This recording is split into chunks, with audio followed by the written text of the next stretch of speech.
kulanti wacan daawadayaal halkani waa 5TV aniguna waxaan ahay Cali Sheekh Ibrahim ku soo dhawaada qodobada warka caawa aad daawan doontaan kuwooda ugu door karoon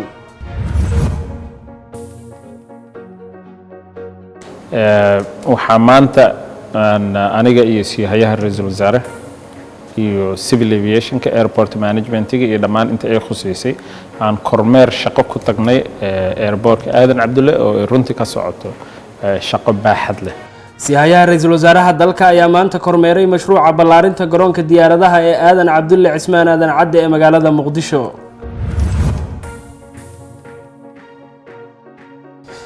saraakiisha dambi baarista ismaamul xeebeedka Mombasa ayaa gacanta ku dhigay burcad dhacay gawaari ay leeyihiin dad shacab ah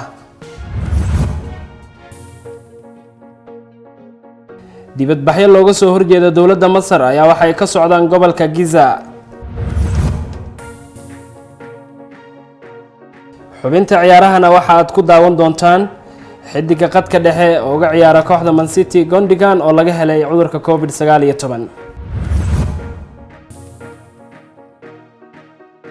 وهاجاك داوديال kuwaasi waxay ahaayeen qaar kamid ah qodobada warka kuwooda ugu door karoona haatan ku soo dhawaada qodobadaas iyo kuwa kale oo faahfaahsan